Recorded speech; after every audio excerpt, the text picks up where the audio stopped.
KGF is a little mining town, about 100 kilometers from here. So did it have anything to do with the movie?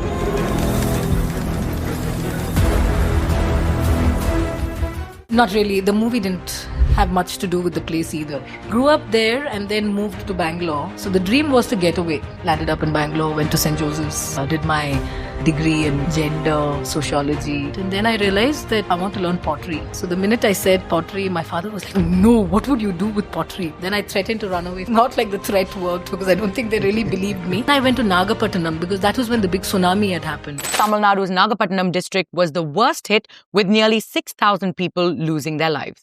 We were looking at people who've suffered the tsunami, and there was a lot of aid flowing in at that point from all over the world. So if you rehabilitate people in a hot place, what material would you use to build there? So they had put up tin sheets and tin roofs and tin buildings. So they were people living in tin homes and refusing to use those homes because it was hot. In an Indian context, what is it that we are doing wrong? Design is never given its right due. The kind of disservice we've done to design in design schools is that we've removed the porosity of design, the ability of design to really hold everything, from language to gender to culture to poetry. It can hold everything, right? For me, I think the biggest movement that happened in my design journey as a student was not learning design. It was learning something called and my daughter was telling me, why can't we have interesting people in our family who do things like music or something? Because education itself is a frame, right, on how it's so track-based that a track only leads you in one direction.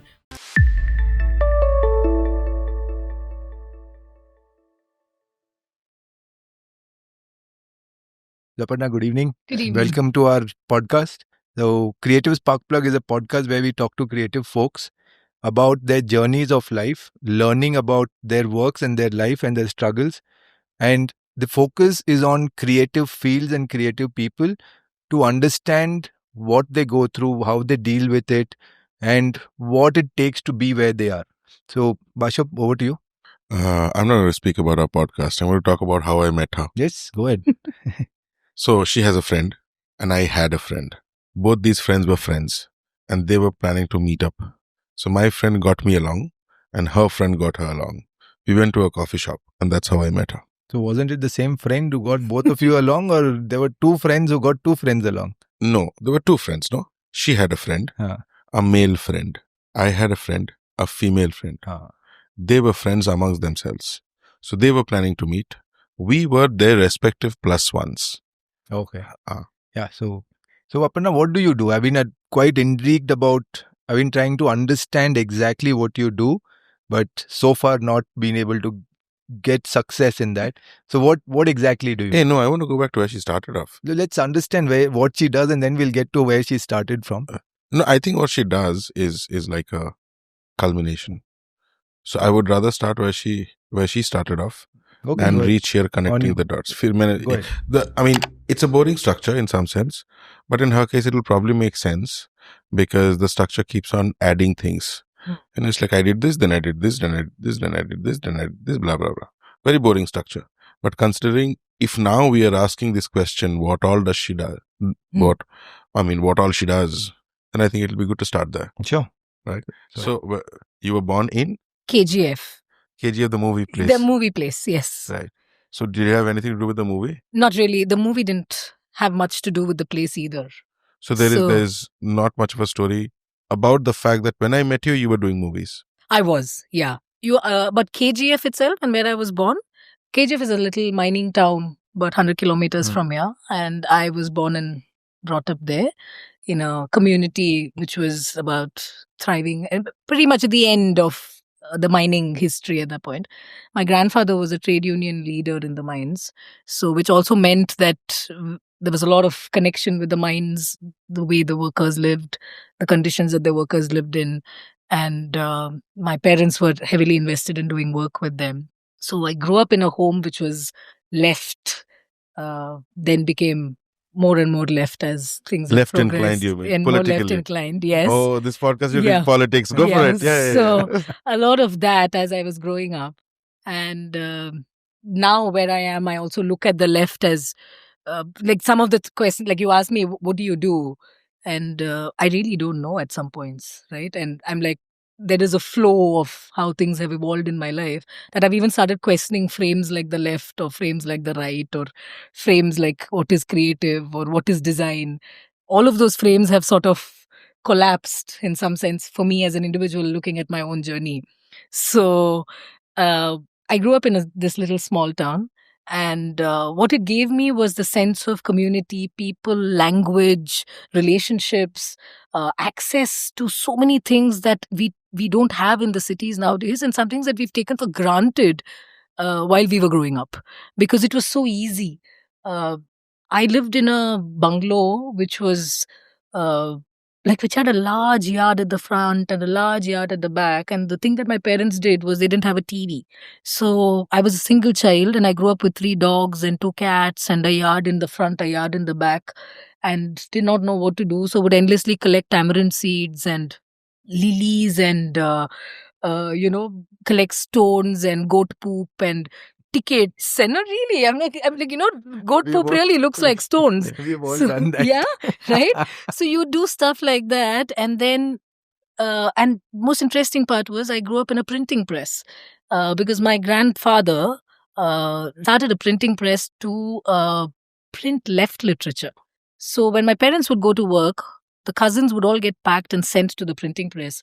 So I grew up with types and typography and colors and paints being put into a print machine and punched and colors, paper of different colors being uh, collected and used as everything. So we would all have little utensils in which we would cook, but pretend like we are cooking, and there would be white color would be rice. It would be this little punch paper thing, and the yellow would become the dal. And we would everything that we did was around the press. Growing up became that space. I learned alphabets using typecase. Now, when I look back, or maybe in the past few years, when I've started to look at childhood experiences, these things keep coming back into the place and the environment you've grown up in. And when I was teaching at Srishti, I was talking to one of the design teachers there who was teaching typography, and I was telling her I grew up in a printing press, and she was so amazed at the idea that somebody could grow up in a printing press, and she was so amazed at the fact that I had learned how to put alphabets together, and that's how I learned sequence of how you do ABCD and go up till Z. And we had all kinds of types. We had Tamil types, we had Kannada types. All of that is very rare nowadays, which is what I mean by we take all. I took my childhood for granted till I started to look at it from a very different lens. So, grew up there and then moved to Bangalore. That was the only dream at that point. No? You want to get away from the small little town. You see it as a space that confines. You want to be faceless. You want to be, you don't want to be a person anymore. You want to be one amongst many. That's really, I think, what a young person in my times wanted to do, because in a small town, everybody knows you. So the dream was to get away. And I did. Landed up in Bangalore, went to St. Joseph's, did my degree in gender, sociology, economics. And 3 years I did that. And then I realized that I want to learn pottery. So I told my parents that I want to learn pottery, and both my parents are PhDs. So the minute I said pottery, my father was like, no, what would you do with pottery? Then I threatened to run away from home. And not like the threat worked, because I don't think they really believed me. But in my head, I'm like, okay, I will go to Pondicherry and do pottery, and I would learn how to make pots. But before that, I want to go back a little bit. So I've always wanted to learn pottery from the time I remember. I wanted to learn how to make a pot, and so I didn't. There was no access to making pots in that time. So there were these potters who lived near our house and in the village. So I would go buy pots from them and paint every pot. So there was a time in my life in our house where everything was pots that I had painted. Okay, my mother's utensils were stored in pots. The soap dish was a pot, and my mother had to finally say, "Okay, these things are getting too much. Can you stop buying so many of these things and bringing it?" I can connect with you there. I did all of that. Yeah, and I see my daughter doing it now, and I realize the amount of space these things take up, right? But somehow there was a relationship that I think a generation before us had about also hoarding and also a lot more emotion. Yeah. At least my mother has kept some of those boxes even now.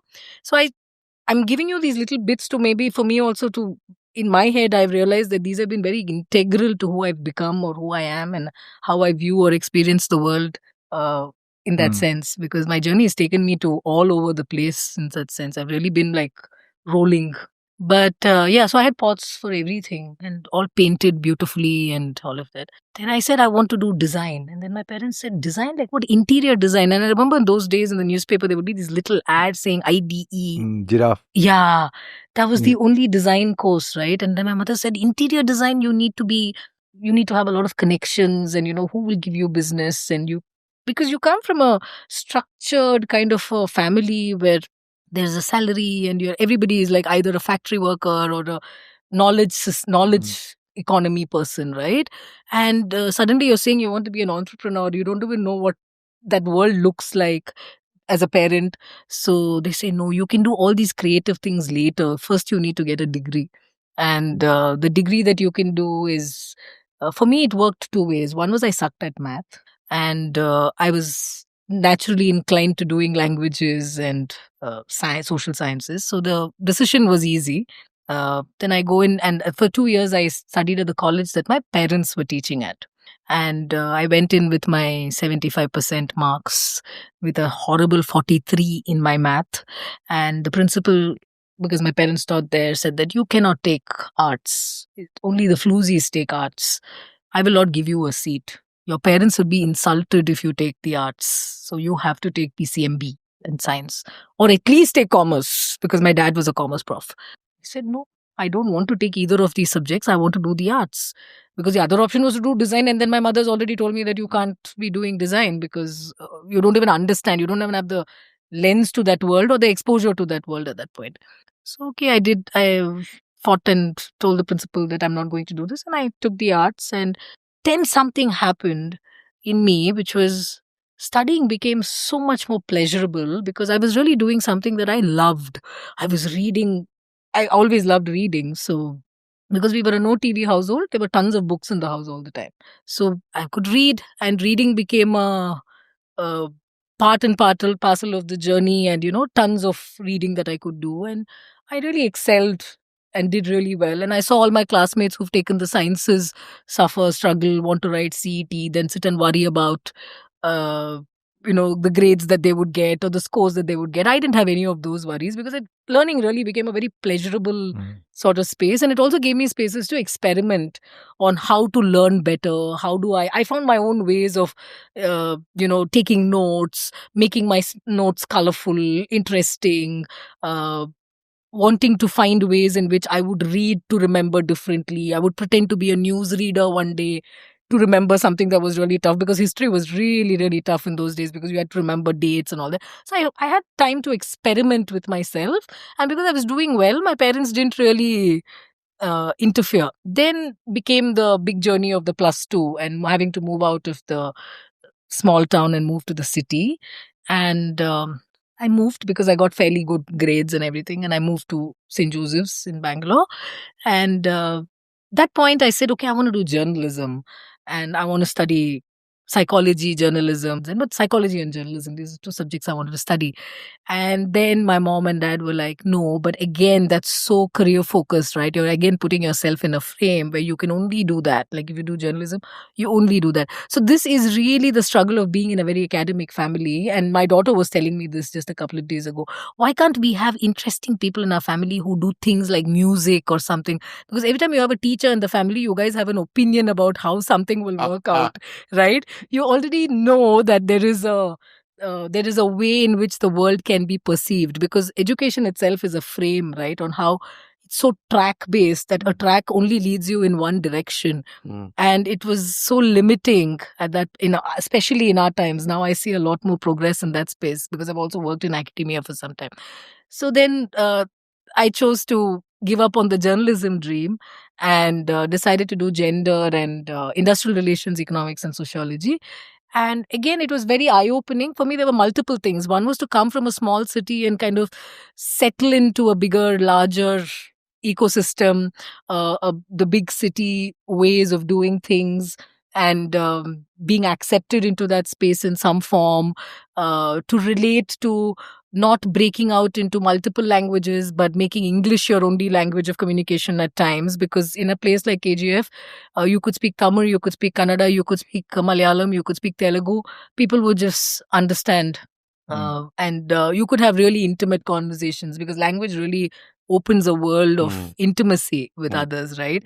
Somehow that intimacy was lost in the city, but you built a different facet of yourself, which was building a kind of confidence with carrying yourself with English in some way, and all of that. So that was the journey of my degree, and I did fairly well. Again, mostly didn't attend class very often, but liked to study and had found ways and smart ways to study. So I was again a fairly good student. So there was nothing much that they could say.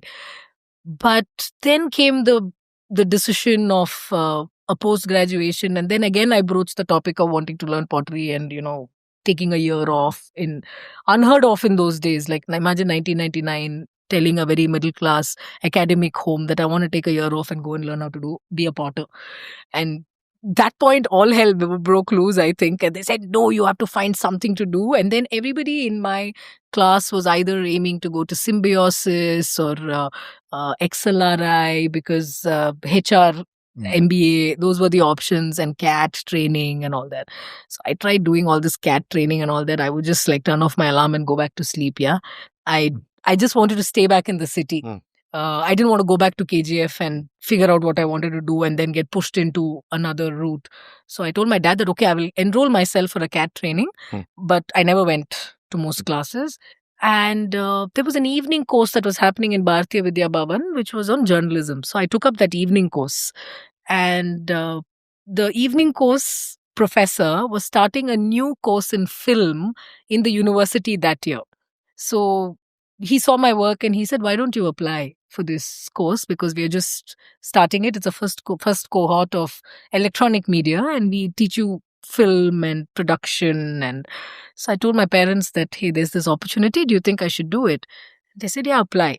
So at least it sounded like there was more like focus on script and production in the sense of light and sound and all of that. And they'd also pitched it as a science course, not as a BA, right? For some reason, because they believe that sound, light, all of that is actually a science. It's not an art alone.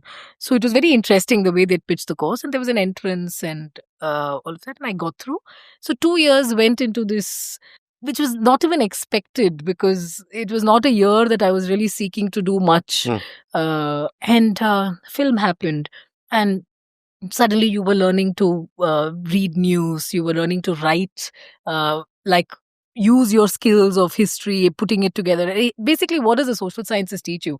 Social sciences are always teaching you how to organize your thoughts into a more coherent, organized, structured kind of way of expressing yourself. That's what I've understood about social science. It's not just creatively speaking, it's organizing your thoughts in a manner that another person can receive it and make sense of it. So I could use that skill set of having studied the ability to understand large amounts of data and present it in a manner through journalism, in a manner that somebody else could receive it in a very short form. And then there was this other element of film and video that had come into the space. So you're also tweaking that information and knowledge into a way that it can be received on another format. So it was a very interesting way of, and you can also add like pieces like, backgrounds and do it in a different setting. So it became a really creative space for exploration. And a classmate of mine and I decided that we'll make a couple of documentary films. We had to go and shoot stuff in the city. So it took me to the city in terms of travel, meeting people. And when doing all of that, I realized that I was actually drawing upon my thing of language, because you're talking to street vendors, you're talking to people who are cleaning your toilets, you're covering, so you're able to quickly slip into Kannada, Tamil, all these pieces, right? So I was slowly becoming a person who could kind of weave these things together.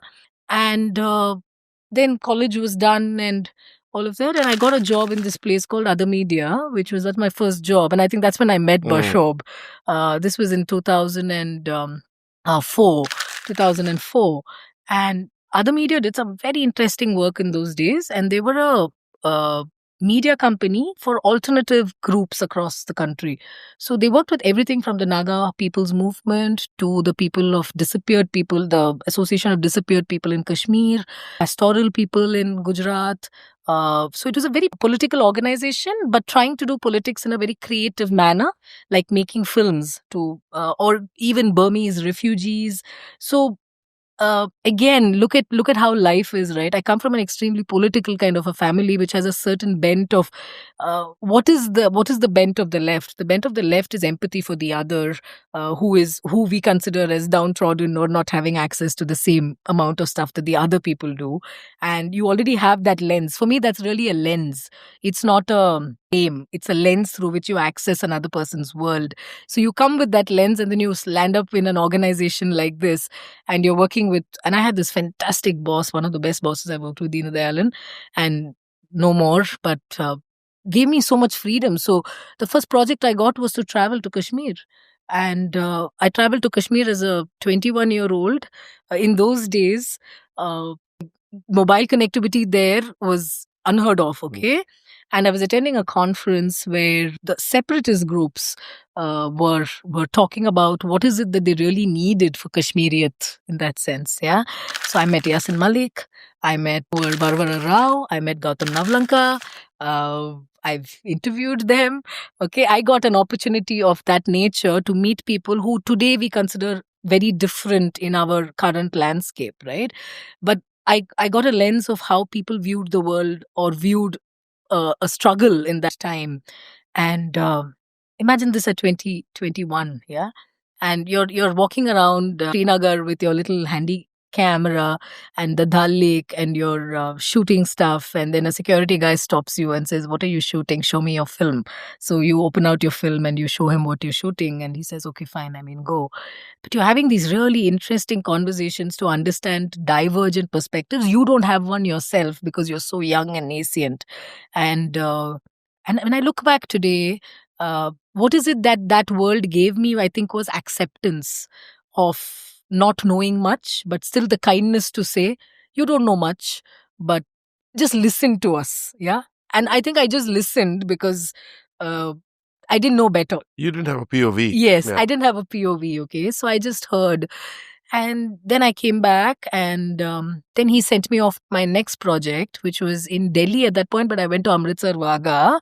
There is a group called Pakistan India People's Forum, where they meet people from every year. There are a group of people who land up from Pakistan to India. And a similar group goes once a year to Lahore or wherever. Like an exchange program. Yeah, an exchange program. And I met like journalists, and some of them I'm still in touch with, who are friends I made from those times before Facebook, before Rocket, and all of that. And you really get to engage with a different culture, a different bunch of people who have so I traveled with a heady bunch of Pakistani women and men in a bus from Amritsar to Delhi, having so much fun, listening to Atif Aslam, who was not even launched in India at that point. And they were so amazed that you knew Nusrat and you knew Nusrat's songs. So you land up in Delhi and you're in the Habitat Center, or I don't remember the exact name. And then and I watched Farida Khanum live. I watched some of the best Qawwali live. So these were all like experiences I was having in a world which was alternative, the non-governmental space. Or as we called it those days. And basically not political or not political influence. Yeah, but culturally, right? Like getting a lens of the culture of the country, but also having these very deep conversations on what is it to have a relationship with somebody who's different from you. What is it to have a relationship with somebody who is not unlike you in belief or religion or structures or even geography. That's all my young mind was soaking up. Were you looking at common values at that point of time? No. Not at all. Like now when I analyze it, I think those were the only pieces that I really had. So when they would give me a ajrak fabric as a parting gift, when they left, I would give them something that I had picked up from a Sarojini Nagar or Lajpat Nagar. That's all I could afford in those days. There was an exchange of building a sort of a relationship, which was right. So that was really one part of my journey, which opened my eyes to people Then I went to Nagapattinam because that was when the big tsunami had happened. And Dina sent me off to Nagapattinam saying, go and cover Nagapattinam and see what happens there. And we were looking at people who've suffered the tsunami. And there was a lot of aid flowing in at that point from all over the world, right? And what did we do? Like, what's the temperature of Nagapattinam, guys? Like, what do you think is the temperature in Nagapattinam? Would be a little more humid in comparison to Chennai. Yeah. And 40s, yeah. Yes. Typically a hot place. Yes. You don't expect anything cold exactly, there. right? Yeah. So, if you rehabilitate people in a hot place, what material would you use to build their homes? Earthy material, something that insulates you from that heat. Correct. So, they'd put up tin sheets and tin roofs and tin buildings. So, there were people living in tin homes and refusing to use those homes because it was hot. You're already in a hot place. Exactly. Right? And kids were falling ill and getting chicken pox because of the heat. Body was blistering out and people were refusing to use the homes that were handed to them. Those were the kind of early design lessons, if I look back now, on what do you build for a community? How do you partake with the community to build for them? Where are the voices of the people coming in that sense, right? That was my Nagapattinam space. Then I did a little bit of work with the in Nagaland with some of the people understanding their sense of identity. Who are they? What do they crave for? What is the voice that they want heard? In Kashmir with the Association of Disappeared People. What were the mothers talking about losing young boys? What was happening there at that point? What is the trauma of a loss of a mother? And what happens to women in war? Right.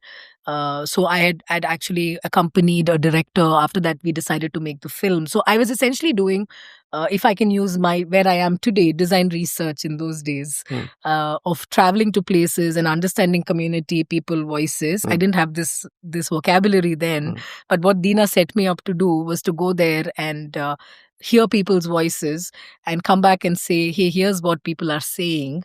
And then the films. Who was Deena?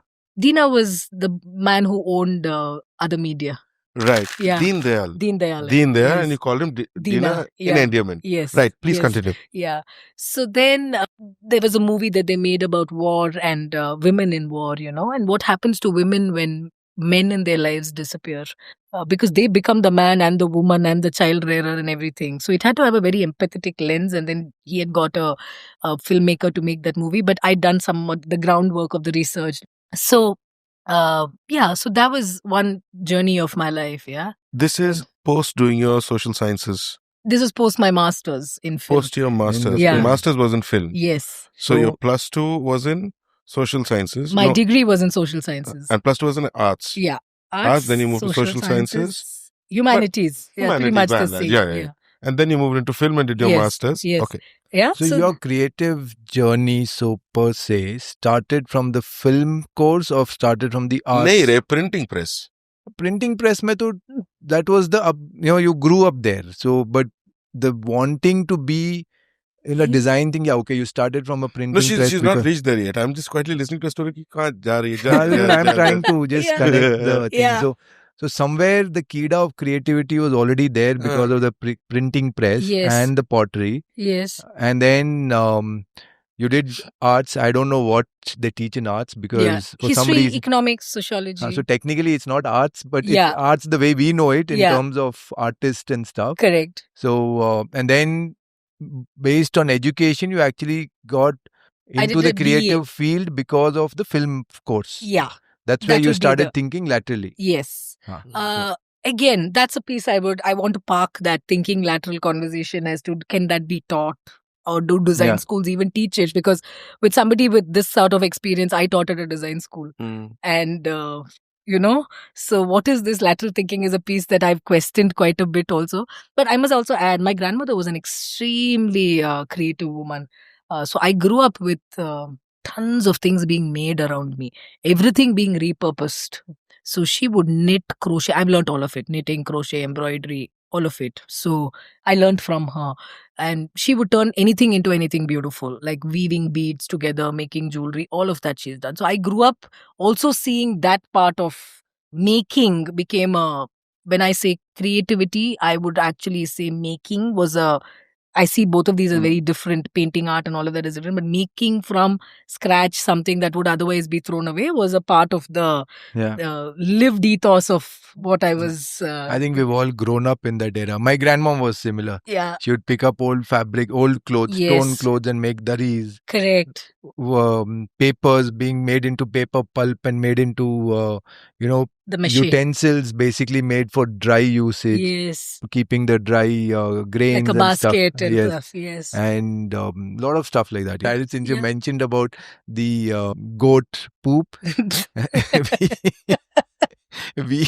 I grew up partly in Haryana, Rajasthan border, and there we had camels. And we used to do this with the camel poop. Is it smaller, bigger? Much bigger. It was like that.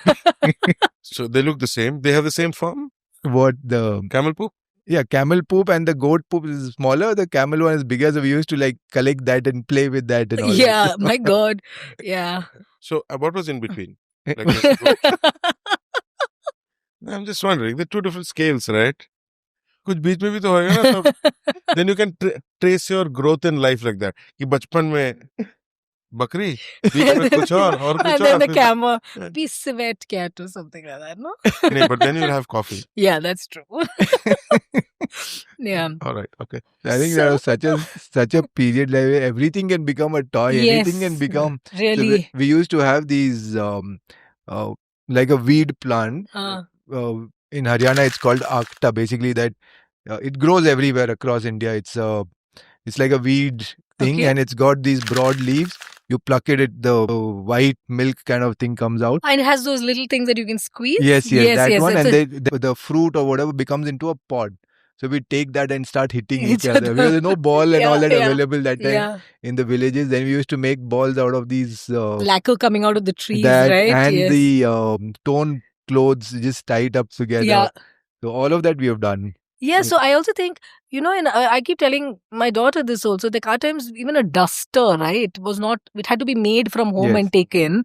So the teacher would give that task of making the duster to the favorite student.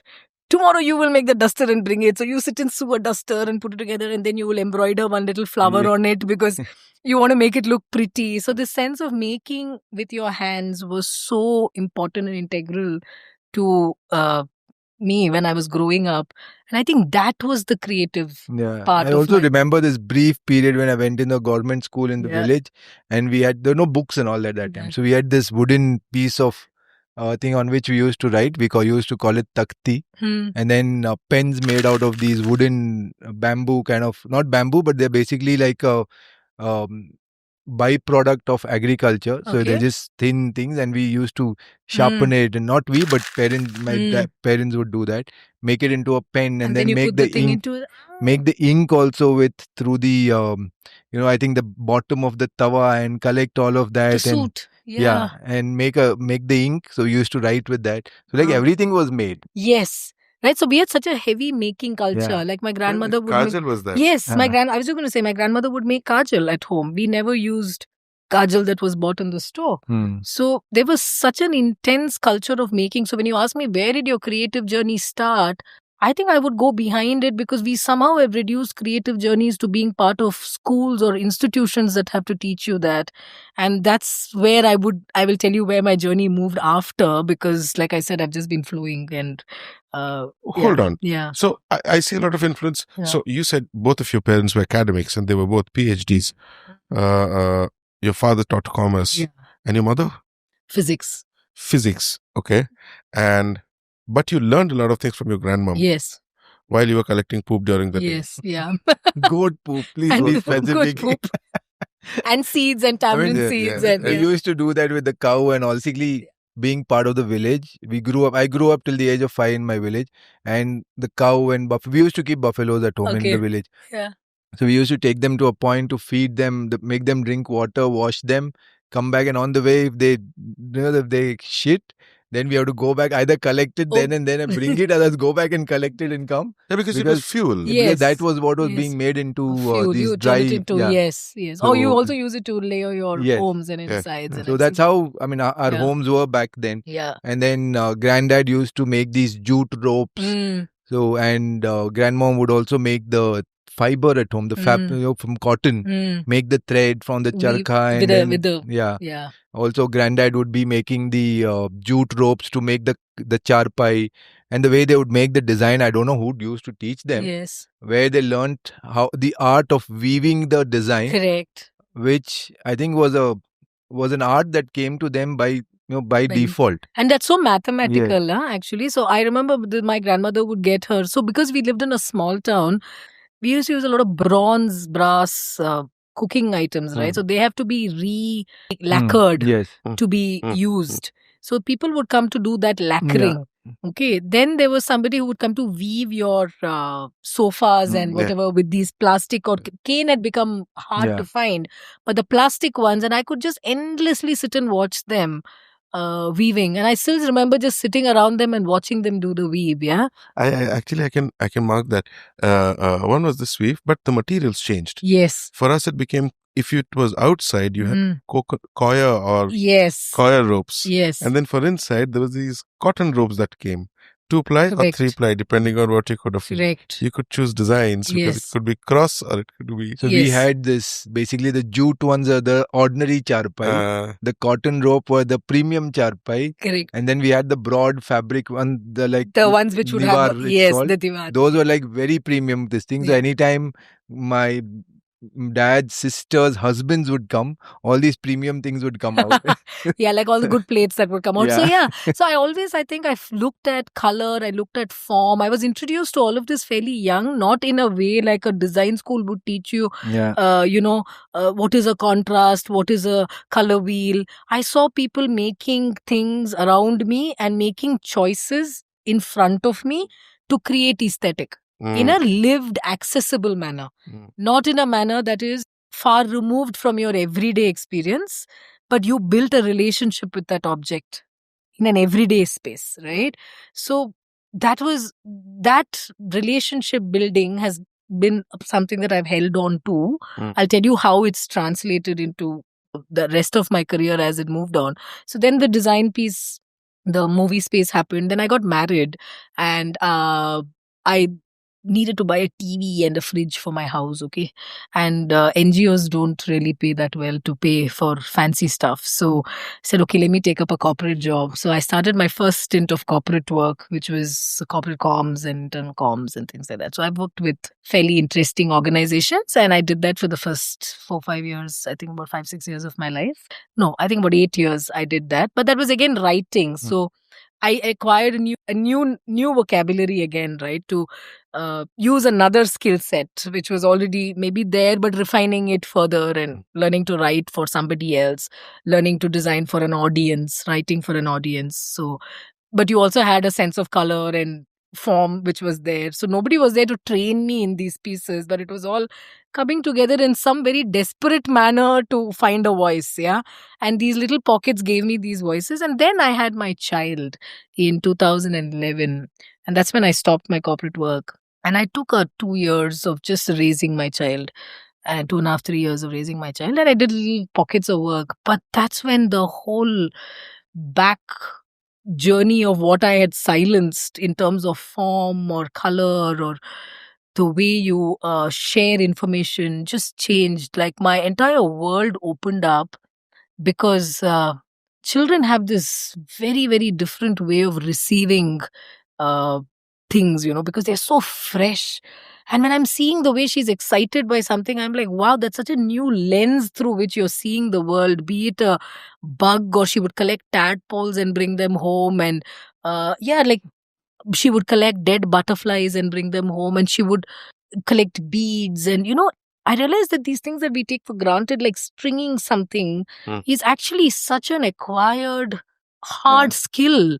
You've really trained your hand and eye and coordinate it and move things in. And it really shook me at a very, I'm like theorizing it now, but it really moved me. It didn't shake me. It moved me to say, this is not as easy as we make it seem as adults.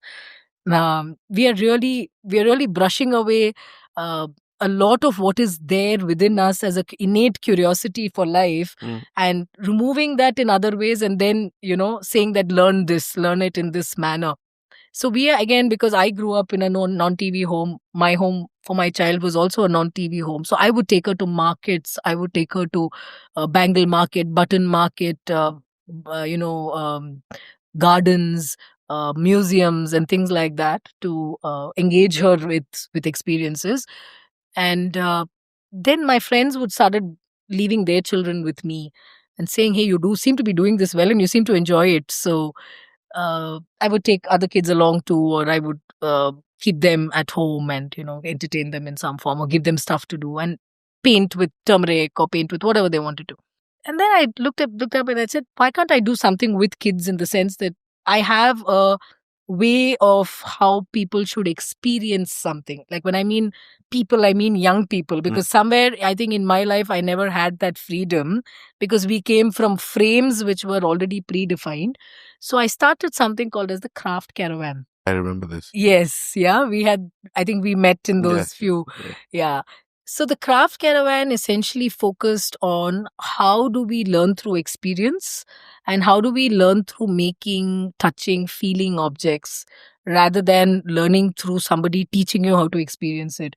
So I created workshops, I created summer camps, I did little trails for children across the city, because I felt children needed to experience the city in a different way than adults do. Like we experience cities in pubs and malls and movie theaters, but for a child to build a relationship with where they live, like I have such a deep relationship with where I grew up, my hometown.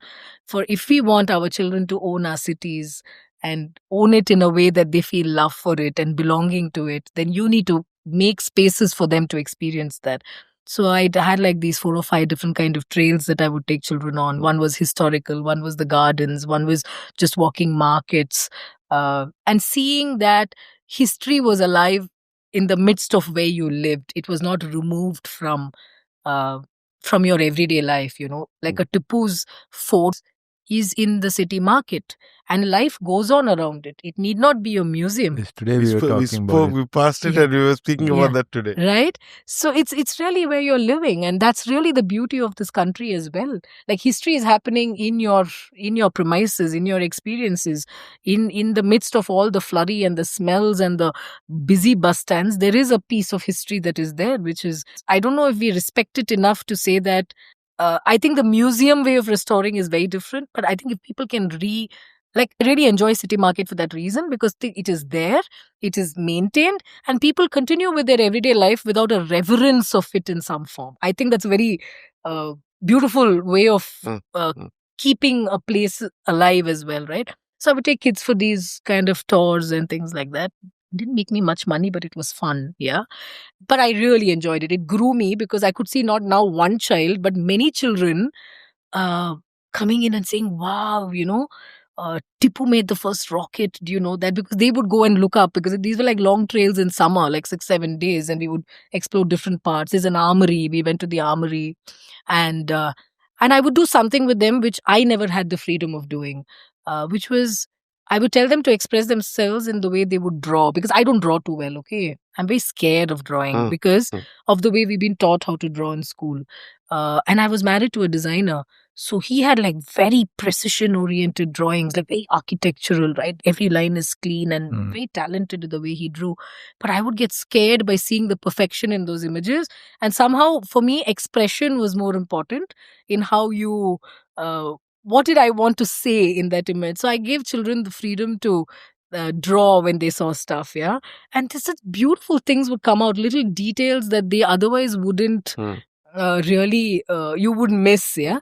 So Craft Caravan did multiple things for me like that. But it also put in me a kind of need to expand what I don't know, which was that I needed a new vocabulary to talk about what I was doing, because I would go to schools and they would say, we love your curriculum. We love what you're... Because essentially I started to then say that is what curriculum is. Curriculum is about how do people learn something through in the way they want to experience it as well, right? Curriculum is not just putting lesson plans together. Curriculum is a larger framework of how does somebody experience what you're taking to them, right? And that's something that we really miss in a learning space, because it's coming predefined by a board sitting somewhere, we are not really looking at it as the end user kind of a space. How does a child in a context like in Wayanad, in a tribal region, how does that child receive something like how do trees grow? Because they see it in their environment every day, but the minute you use these alien words, how do they even do they even connect it to their everyday lives, right? So that became the journey, the craft caravan journey. But it also left me with this feeling that, okay, now I really want to be taken seriously. I don't want to be taken as some hobby club auntie, who lands up at schools and says, I will teach your child how to do embroidery. I will teach your child. Because I was essentially using making as a way to engage with yourself and with the environment and the people around you. I was not seeing it as a individual activity. I was actually seeing it as an activity that was molding you and engaging with your real world in a different way. So I didn't want to do a B.Ed because firstly, I didn't want to be a teacher. But life has other plans. So it takes you back somewhere. And my mother would always say, you'll make a good teacher. And I'm like, no, you didn't let me do pottery, so I will not be a teacher. So, but yeah. You threw a pot at her. Yeah, I did. Right? So I decided to go and learn design. Okay. That was something I've been wanting to do. And I finally found, I had met designers finally. Like Bashop, I think, must have been the second designer I met. Finally, I met somebody who was making something. He was working with leather at that point when I met him. I was like, wow, like, what do you make? And I remember you showed me some bracelet and some like really wide-armed kind of thing. Yeah, is my memory right? Yeah. Straps for watches? Yeah, some really wide stuff. And I was wearing my own prototype or something. Yes. So does Craft Caravan still exist or? So yeah, but it doesn't exist in the form of I have a website, but I can't do any work on it anymore because my life has taken other roads now. But after the Craft Caravan, what happened was that I decided to go back to design school. So I was 36 years old. I quit everything. I went to design school and I found a course that I wanted at Shishti, and it was design in education. Design in education? Yes. So okay, and this was after all of that one phase of life that you had already finished. Your kid had grown up. Yes, my kid was about 6.5. So I went back to design school, and it was so eye-opening. It was so powerful. It was so moving. It was so debilitating. It was basically telling you that shit, you don't know anything, dude. Okay, the only thing you have is, and I'll tell you about the course a little later, but what it also told me was that all these things that I've done, right? Communication, arts, humanities, design had a space for all of it. It was this large vessel which could just take everything in and turn it into form, structure, give it shape, life, all of that. But nobody considered education as a design problem. Yeah. Yeah. I think we actually have been constantly talking about business of design. Yeah. Which we find very intriguing because business of design is always taken for granted. But definitely design in education is also taken for granted. Yes. Because even now, since you're talking about it, I don't know how things work in different design colleges and stuff, but from an architectural perspective, what we have been constantly hearing is the current state of architectural education is absolutely, I mean, it's not what it should be. It's not evolved to what it should have been by now. They're still outdated in the sense that they're still learning 25, 30-year-old stuff. Yeah. Which in our times, 20 years back, which were another 40 years behind. Yeah. So go on. I think we'll get to this. Understand from you on question fairly well that education is a design problem. Almost acknowledged. I mean, like because it's a problem at education level, it's a problem at business, at entrepreneur or business or work level also. Because a lot of times we don't know what to do with design. I mean, everybody. But again, like my parents never understood what I do unless I went and told them, hey, I made this chair or I made this table. Yeah. Right. So they had something they could identify with and connect the dots back to, okay, this is what he does. If I told them something like graphic design, they knew the word, but they didn't know what a graphic designer does. Right. Art was, of course, looked upon as a field which is, art to theek hai, paisa kaise kamayega? Correct. How will you live out of it? I did accessory design and I never got through to them. I think that's the phase I met you at, accessory design. Yeah. I mean, I had graduated and I started working here. Correct. And I never got through to them. So, in fact, they also had a problem telling their peers, friends, whoever they were talking about their son about, saying that they did not say he did accessory design. They said, oh, NIFT में ना accessory design करता है. So, association of NIFT. So, then the other person is understanding me as a person who does fashion design. And fashion design, at least in the communities that I come from, at least there's a vocabulary of understanding of that. Yes. But again, it's looked upon as ladki logon ka kaam. Correct. Also, yes. Also, the identity of NIFT starts coming in. It's not of the design. Correct. Because NIFT is a premium college. That's what people know. Yes. Right. So they think, okay, koi achhi jagah pe. But somebody like me who's gone to some college which nobody knows about, then it's a different this thing. But yeah, definitely, because design is a problem at education level, is a problem at working level also. And the lens also is, how do you expand the idea of design to engage with walks of life that you would otherwise not find it being applicable to, right? Like, you can apply design to your individual life to unpack it. Really, you can, right? Because to go back to your question on, Aparna, what do you do now? I did my course at Shrishti. I continued some of my craft caravan work. I've written a couple of chapters for the Delhi government's textbooks. I worked with governments, training teachers on how to teach certain subjects. How do you build inclusive curriculums? How do you build pedagogy which can be understood for adults? Like, how do you teach an adult differently? Do adults stop learning? Right? Like, we don't stop learning. We're consistently learning. How do you engage? Pedagogy is what we're debating. Let her finish. We'll come to that. Okay. Let her finish. Please go ahead. So, long story. Sorry. You no, set me off on a... No, that's what we want to hear. Yeah. This is going perfectly fine. Okay, great. So then the course was done and I did fairly well, and I also realized that I'm not so creative, so I have to work hard. I remember John would ask me, like, are you working? I said, John, I don't think I'm creative. I'm just working hard because I love to learn. I want to learn new things. I just want to expand the way I'm able to engage with a challenge at this point, to see how do I bring all the things I know to decode this. But what I was essentially doing is drawing from these various life experiences. And I was thinking to myself, if I had learned design when I was 18, I would have been quite a floozy in my life, okay? Because I would have and that's when I respect my parents' choice of saying that if you had just done one frame, what does it limit you with?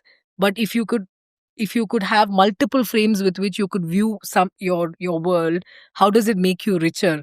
Because if I had done design at 18, maybe I would have just thought design is that one deep root that goes in. It doesn't give me all these multiple other feeds that I could have. So life actually became these multiple feeds nourishing the larger space, But because there was sociology in design, there is gender in design, there is space in design, there is people in design, there is language in design, there's so much. So if you ask me today, Aparna, how would you define design and what do you do with your life?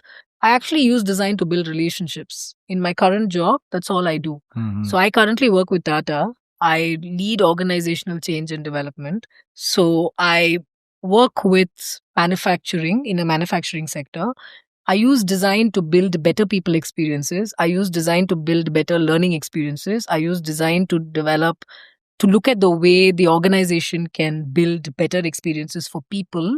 It could be, so when you have a lens like that design is a relationship building activity. You can build a relationship with a product. You can build relationships with people. You can build relationship with an experience. Then you really expand its ability in so many ways, right? So that's essentially what I do for my living now. And interesting. Yeah. I didn't know design had so many things. What happened to politics? Well, I left it behind after some time because I realized that it was just a frame that I can use to understand people, their worlds, their worldviews. And it's beautiful like that. But do you see design being able to impact that? Of course. Deeply political. Design should be impacting political spaces as well. And for me, I think the biggest movement that happened in my design journey as a student was not learning design. It was learning something called a systems thinking under this fantastic prof that I had called Sudhir Desai, who changed my world in the way I viewed it, because he showed me how design is actually an act of system making.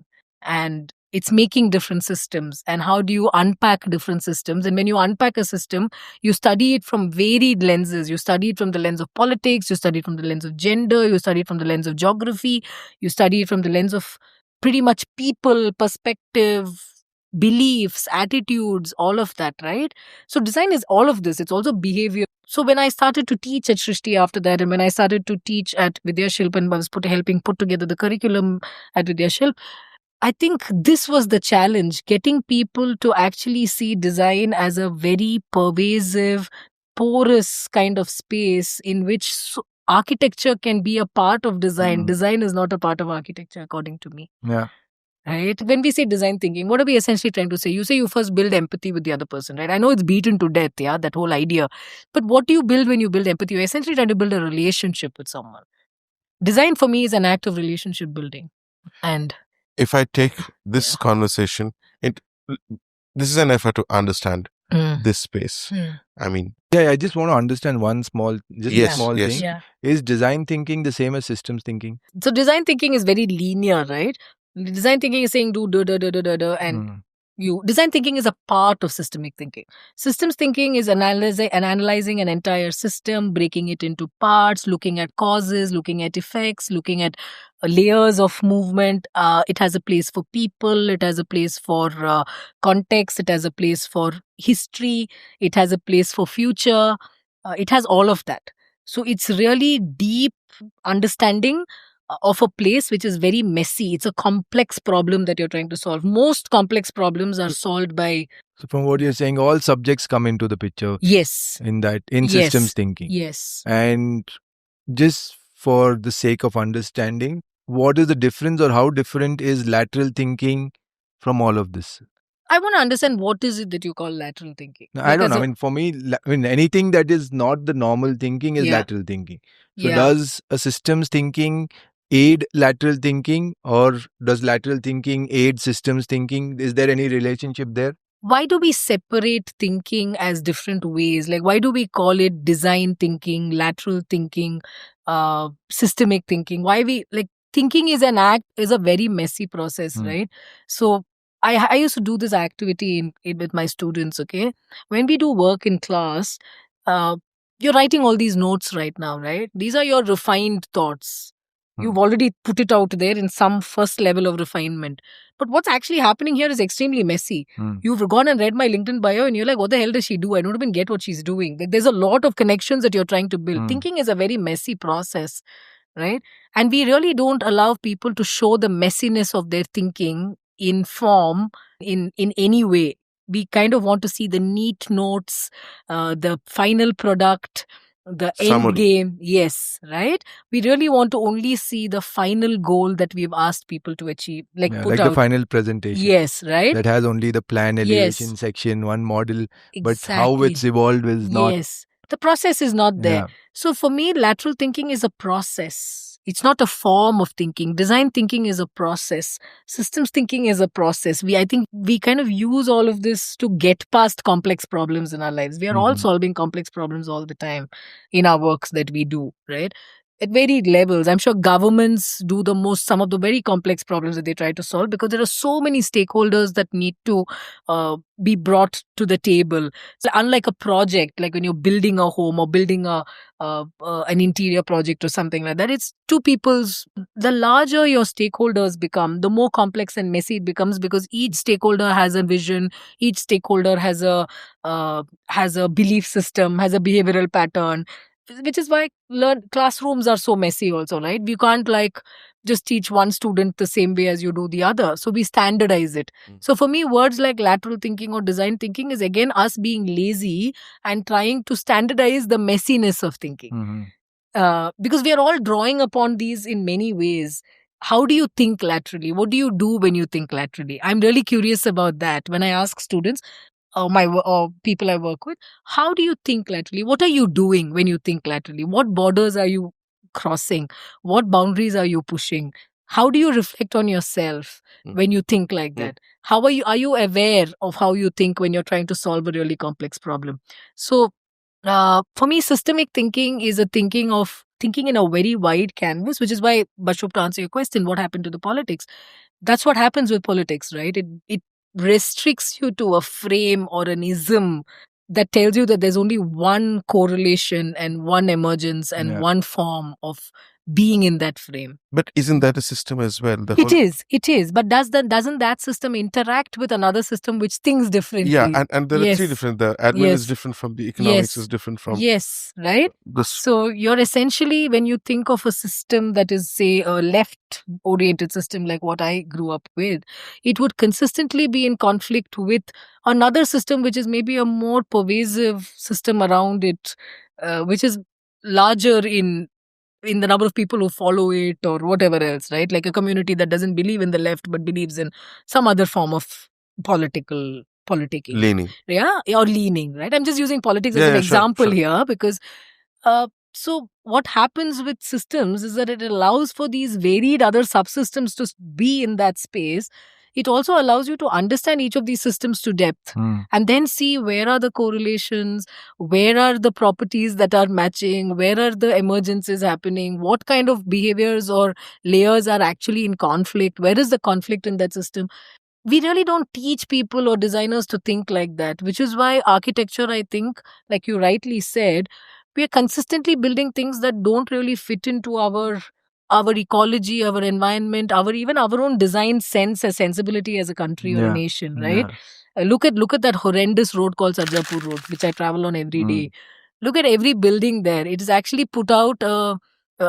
We have these very glass-based buildings, which are, which look like by the end of the evening you feel like you're in Manhattan, maybe, but the traffic is you're in Bangalore by the end of it, right? So I think that also is similar. Right, yeah, and with a lot more dust and a never-ending metro. Yes. So you're really so far. You've removed people from their context and just put design as an act which is removed from everyday life, and architecture has become design. While if you really thought of it as design, you would think of how do people engage in this space? Do they need better ventilation? Do they need more air? Do they need more common areas? Do they need this much glass? Where does all this traffic go if I build it like this? Why would I put... to answer your question, does design help politics? Of course, design should be helping politics. It should be helping us develop cities to say what are the real problems that the city is going to face, not in the form of structure, form and buildings, rather in the form of how are these varied systems going to interact with each other. That's the job of design, right? What is fixed, what is transient, Yes. what will change shape, Yes. at what point of time does it need to multiply or scale down. It'll be a complex system from that point of view. Yeah. Small group of people also are. You were saying something and I cut you off. No, I asked. I still want to Did go I back. answer your question? Yes. I still want to go back to something just to be able to clarify things in my own head. We spoke about this idea of lateral thinking. We spoke about design thinking and systems thinking. You said something that got my attention, which is you said that design thinking is a part, or in some sense is a subset of systems thinking. And okay, this got my attention from the point of view that I always thought that one is not a subpart of the other. I always felt that design was a larger umbrella. And within that, when we work in complex situations is when we solve system problems or system-based or system-oriented problems, anything that you can define as more than one having a correlation with each other. Thus, it's a system. And when you, through design or through the so-called design thinking, impact that problem or solve that problem, you are solving a problem of a system. So in some sense, if I if I'm compelled to put it in a system definition or in a subset kind of a definition, I would say design is fluid. Yes. It yearns to create impact and add value. Systems is a place that it impacts. But I've never thought of it as a part of a systems thinking. And that is a clarity that I will seek. So you're saying that design thinking has its own space in the way it solves, and systems is a. Are you saying that they're two streams of thought? Let me try to turn this with an analogy.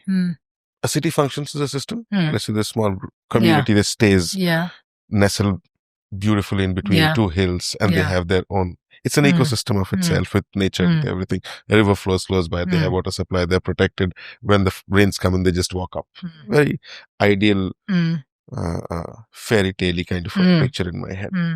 Right? And they have their beliefs. They have their spirituality. They have their religion. They have their communities. Their differences and conflicts and threats. All of this, but it thrives. It's a functioning ecosystem. As and how this is happening, there is a bunch of people who've got a new idea to say, hey, we don't need to be contained with this. And they are floating by from village to village to village. Right? So they come by, right, and say, hey, we are passing by. We are nomads. We have no expertise, but we yearn to add value. And so they sit with this panchayat or this panel of people who are supposed to be representatives of this group and say, hey, tell me what is it that you're facing. And say, okay, we need to park ourselves here, be relevant to what you're doing for a little while, see what you guys are all about, because otherwise it's a very sitting on a high horse and telling you what to do. So they park themselves for a year around the clock. And they say, oh, there are lots of things working for you guys. And there are things that you guys are looking forward to and don't have a solution to. But we've been to 20 places like this and they all have their own thing. That experience is something that makes us hopefully helpful. And we feel that this is what you should do and we'll help you do that or whatever. So we park ourselves here for a couple of more years and pass by. So you see this group of people who came by, added value. There's nothing permanent as a shift because context will change. And every time you add value and create a new bunch of gears that impact each other and a new system, thus in a very graphical way, it will have another bottleneck sooner or later, and it will have a new this thing. So it's dynamic from that point. But at that point of time, they soaked in, they understood, they were very amicably, democratically, in a very empathetic way. This group is design. And the ecosystem is system. That is how I thought about it. But now you're saying that design is a subset of this. So for me, I'll tell you how I see this. This group is a bunch of systems thinkers who are using design as a tool to solve for you. Interesting. I can't admit that. Yeah. Okay. Say it in different words as well until I soak it in, I guess. Yeah. For me, this bunch is a group of systemic thinkers who come in and understand that system, understand its pieces, parts, context, draw from other places that they have done the same thing with, apply that knowledge here, but they're using design as a tool. For me, design is a tool. It's a tool to, maybe because I was introduced to it at a very late part of my life, I had to use it as a tool, as a crutch to see it's a lens through which I saw the world. Maybe that's my worldview, Basham. Yeah. I'm sure if you studied in a design school, where design became the main route, the tap route that you drew from, your worldview might be different, right? But for me, the worldview is that I already had all these other skill sets, and design became one more toolkit that I use to view the world differently, to engage with it differently. I recently gave a talk in Hyderabad in a conference for design research, and I was talking to design researchers, and most of them were saying that the issue is this, because we are not teaching our design students other subjects like sociology or people or context or politics. As design, you need to be you're pervasive. Everything you do is an act of having an impact on somebody else's life. So you need to have these lenses.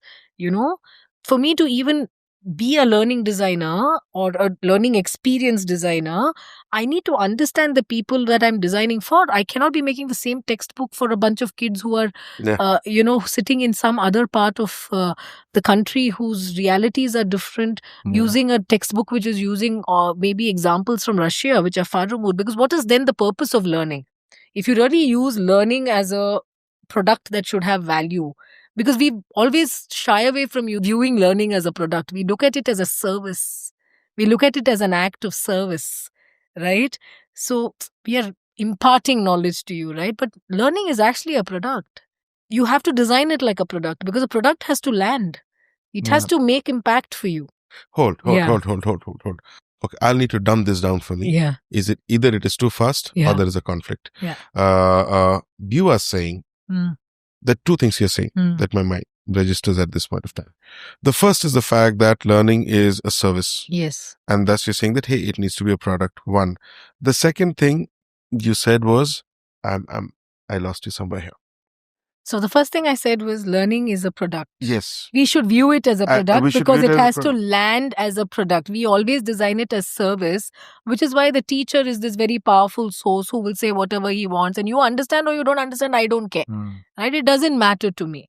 Right? It doesn't matter to the teacher if you want. It's your job to understand. But if I design learning like a designer does, who designs a product, like how you were designing your bands that you were designing at that point, the accessories. Right? Somebody needs to feel passion and desire to learn also, na? That comes from when you think about it like a designer, right? We've removed the purpose of design from where all it can actually add value, which is why I'm saying design is actually a tool through which you think about the end user. To actually land something with an end user, you need to understand that system very deeply. What is the kind of people you're designing for? Who are you designing for? Learning is one of the examples, right? It could be designing an ad for contraception, or it could be an ad for gender equality, all of that. Who are you really designing for? Yeah. But that changes from time to time. Like, let's say I give you a problem statement of saying, hey, this is glass. Boring. Nobody's buying this anymore. Everybody seems to have got it. Give me something that works. Right? So my ask from you as accessing a design service from you is to impact my business. Yes. You can put it in the context of design and systems, saying that my business or my organization or what I do is a system in itself. I am actually calling forth design, be it a service or a product, to impact my system to do this, right? To provide that to me and function in this context, it's not a very, the process you'll probably follow is say that, hey, who are your customers? So the framework remains the same. And why is it that they're not buying this? This seems to be working fine, looks great to me. Why should you change this? Right? What is the consequence at your end? What happens if it doesn't work? What kind of risk components are there? And you'll do all of this thing to be able to impact my system so that my system can continue to thrive. Correct. Right? Right. Now, you have added design. So from the point of view of system thinking or design being or impacting a system, wherein you understand system thinking, you've done this with 5 other organizations at different levels. That bit is clear.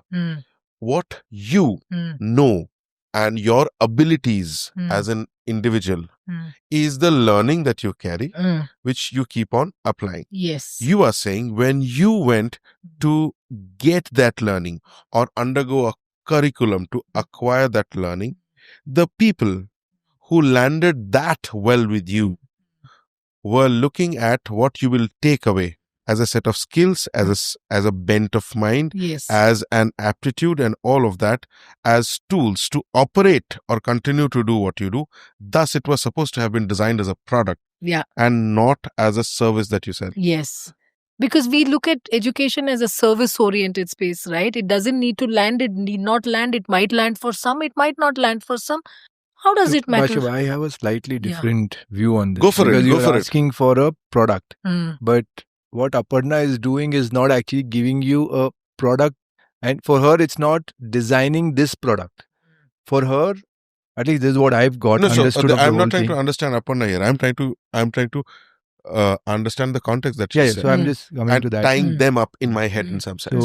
So now, let's say if there is a design, now let's say we put Smruti as one, Aparna as another one, and Michael Foley as a third. 3 different designers, 3 different artists, creative people. Smruti is very clear. She is an artist. She does painting. She's an artist and a designer is how she identifies. Yes. We know her more as an artist. She does design of a different type. Now, Michael is designing the product. So, he will tell us anything and everything to go with this product. Whether the shape has to be like this, the material has to be like this, whether... he'll probably think of 3-4 other things, anthropometry, he will understand the size of the person who's using it and all of that. But when it comes to Aparna, she's probably designing the entire education system around which this whole design teaching itself has to be done. That's one. You can correct me if I've got you wrong there. The other is, we spoke about systems thinking, wherein, let's say, I am a businessman.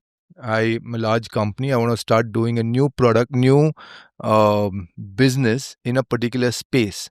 Would I be right by approaching you and telling you to design an entire system around that business and give it to me? You could ask me to study your system and tell you what's really working, what's not working, what could work for you, would be the path you should take, what would the future look like. I could map those pieces for you using a systems approach, right? But one part that you said, which I want to correct, for me, design, like, I love the fact that you brought that example, right? Do you see in Mike Foley's case, he uses design as a tool to design a product. So design has that ability to be something that is the aesthetic and the form and the structure and the...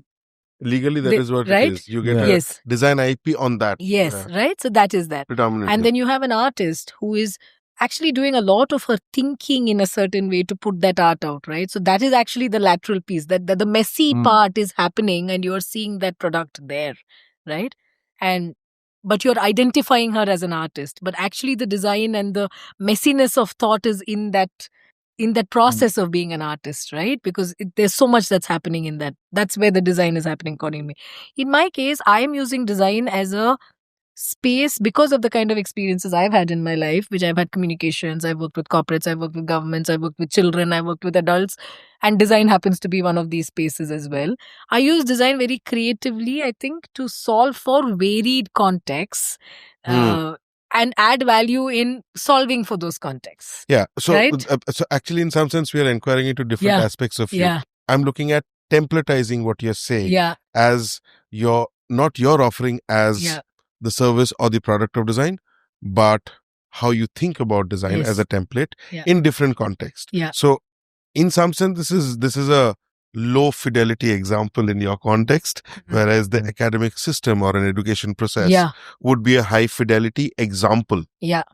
But the template remains the same. Like I said, what do you do now, Aparna? I build relationships between systems, relationships between people engaging in these systems. That those relationships can be built using communication, can be used building using learning. It can be built using making. It can be used by building a curriculum. But I enable that process. Tell me something. How about culture? Yeah, that's where I'm working now. In my job currently, I lead people, culture and stuff. I think he had something to say. I want to dig that bucket as a separate bucket. You go ahead first. So I was asking you, is design the same as creation? Like, is design equal to creation? Is design equal to creation? Is lateral thinking design? Lateral thinking aids design, but it's not exactly design. But every time we are talking about design, we're also talking about creating something. So is thinking itself design? May not be. Why not? Because you're not really ending up, you're thinking, but what does it end up with? Let me put a twist to it. What if it is thinking with intent? Thinking? With intent. With intent. So you are going to get an end product somehow, whether it's a product in a physical form or whether it's a system or whatever that thing is. If you're deliberately thinking towards an end goal, that might be a product in case of a product designer. It might be a painting in case of an artist. It might be a sculptor in case of a sculptor. So these are all a design process, and they're designing something, and at the end of it there is something that is there, that has been created. I see this a little differently. For me, design is a process. I actually value the process more than the outcome, because I think if the process is well thought out, thought systemically, then you create a product that has value, which is systemic value. When I mean systemic value, I mean it has value for every stakeholder in the system in some form. Some stakeholders have lesser value, some might have more, but you've taken voices of all sorts of stakeholders to create value, right? So for me, I value the process through which you arrive at your end product rather than the product itself at some points, which is also why when I was teaching at university and when my students would just make pretty looking objects, and that's also the tragedy of design. We've turned it into aesthetic, form, color, because we don't have the language to or the ability to put the conversation we were having earlier, the messy thoughts. Where do you show your messy thoughts? where do you show what you how you've arrived at something, right? Like a really simple teacup could maybe solve the problem of maybe a community. Where do you really show for that? But you would give credence to something that's more complex, right? I was having a conversation. In fact, yesterday we were having a conversation on, look at the new EV cars that are coming out today, right? They're able to play around with so much form. They look so futuristic. The form is so fantastic, beautiful. You're able to play with form, and that's what you look at as design finally, right? But where does the EV really kick in as an idea as well is also that it's adding sustainability to some form of the system. I mean, it's questionable in that sense of, Sure. yeah, but I'm saying it also has value societally in some sense, right? So for me, when you ask me, is design the end product? I think when you don't think about the process holistically, when you don't think about the systems interacting in the process holistically, then no, the outcome is not really what I think is good design. That's exactly why we have so much of poor design around us, because we don't really work on a design very holistically. We are looking at it in forms, color, structure, uh, modernity, coolness. All of those quotients become more important. And then when we teach in design schools now too, like the creative process is so messy. The creative process is really churning. It is the tragedy of not being able to find a solution. It is the messiness of multiple thoughts, your own inability to solve for something in a fantastic way. It's all of that, right? But we really don't give credence to that process. We actually encourage people to quickly find solutions, quick solutions which meet scale, quick solutions that answer maybe 80% of your problems, which might not really answer some other problems that you have. So, no, I don't think design is just outcome or. No, it's not that. Yeah. What I was asking was like, this is what has been running in my head, that every time we're talking about design, it ends up in creating something. Yeah. Whatever it is, it might be a product, it might be a system, it might be a city, a building, whatever. So can design be equal to, like, can we just replace, the word design cannot be replaced with creation. Yeah. But can that process of, like, designing is the messy process, Yeah.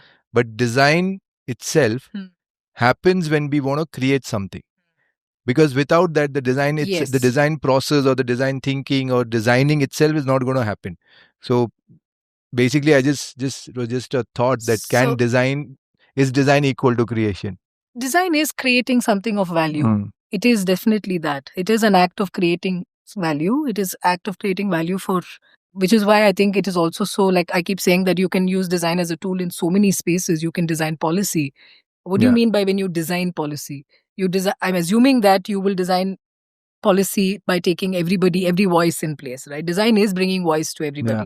Design is building that relationship of an equitable relationship, and ease and access, right? Design is basically making things accessible to people. For me, that's how I see design. True. Be it learning, be it designing a township. Your idea is, how do more people access this? How do more people enjoy this space?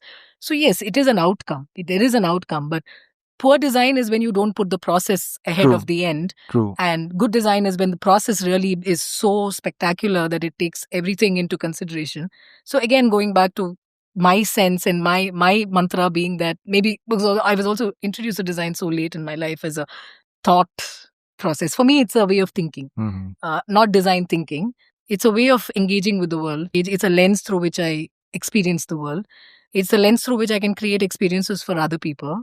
And all these other aids that I have, be it gender, be it sociology, be it economics, having a certain politics or a I don't mean left, right, whatever. I mean the politics of the place or the context or the geography.